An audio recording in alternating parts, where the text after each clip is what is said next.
నేను చాలా ఒంటరిగా ఉన్నాను, డిప్రెషన్లో ఉన్నాను, చాలా బాధగా ఉన్నాను అనుకుంటే ఈ వీడియో ఆఖరి వరకు చూడు.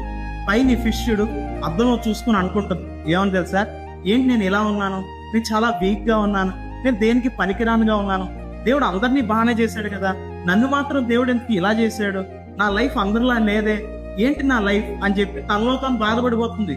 ఇందులో అద్దంలో చూసుకుని నిజానికి ఆ చేప అలా ఉందా, నిజానికి ఆ ఫిష్ అంత వికారంగా ఉందా, లేదు, దేవుడు చాలా అద్భుతంగా చేశాడు. ఎవరికి తెలుసు ఆ విషయం? నీకు నాకు తెలుసు. పక్క నుండి చూస్తున్నప్పుడు తన కళ్ళతో తన మైండ్ సెట్ తో అద్దంలో చూసుకుంటే ఆ ఫిష్ కి అలాగే కనబడుతుంది.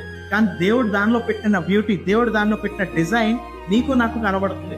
అలాగే చాలా సార్లు నువ్వు కూడా నేను దేనికి పనికిరాను, నా లైఫ్ ఎందుకు ఇలా ఉంది, అందరి లైఫ్ బాగానే ఉంది కదా, నేనెందుకు ఇలా ఉండాలి, దేవుడు అందరికీ అన్ని ఇచ్చాడు, నాకు మాత్రం ఏమి ఇవ్వలేదని నీ కళ్ళతో నువ్వే బాధపడుతూ ఉంటావు. కానీ నిజానికి దేవుడు నీకు అన్ని ఇచ్చాడు.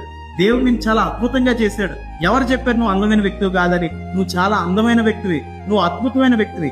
నీ కళ్ళతో చూడటం మానే, దేవుడు నిన్ను చాలా అమూల్యమైన వ్యక్తిగా దేవుడు తయారు చేశాడు. దేవుని కళ్ళతో చూడు. దేవుడు నీలో ఒక అద్భుతమైన పొటెన్షియల్ పెట్టాడు. అది నీకు అర్థం కాకపోవచ్చు, కానీ దేవుడు పెట్టిన పొటెన్షియల్ నువ్వు గుర్తించిన రోజు దేవుడు ఎంత విలువైన విషయాలు నీలో పెట్టాడో నీకు అర్థమవుతుంది. ఎవరు చెప్పారు నువ్వు పనికిరాని వ్యక్తివి అని? ఎవరు చెప్పారు నువ్వు దేనికి విలువలేని వ్యక్తివి అని? నువ్వు చాలా విలువైన వ్యక్తివి, నువ్వు చాలా అమూల్యమైన వ్యక్తివి. దేవుడు ఎవరు చెప్పారు నువ్వు తెలివిలేని వాడవని? నువ్వు చాలా తెలివైన వాడివి. నాకు అంత చదువు లేదు, అంత జ్ఞానం లేదు అనుకుంటున్నాము. కాదు, నువ్వు చాలా స్మార్టెస్ట్ పర్సన్వి.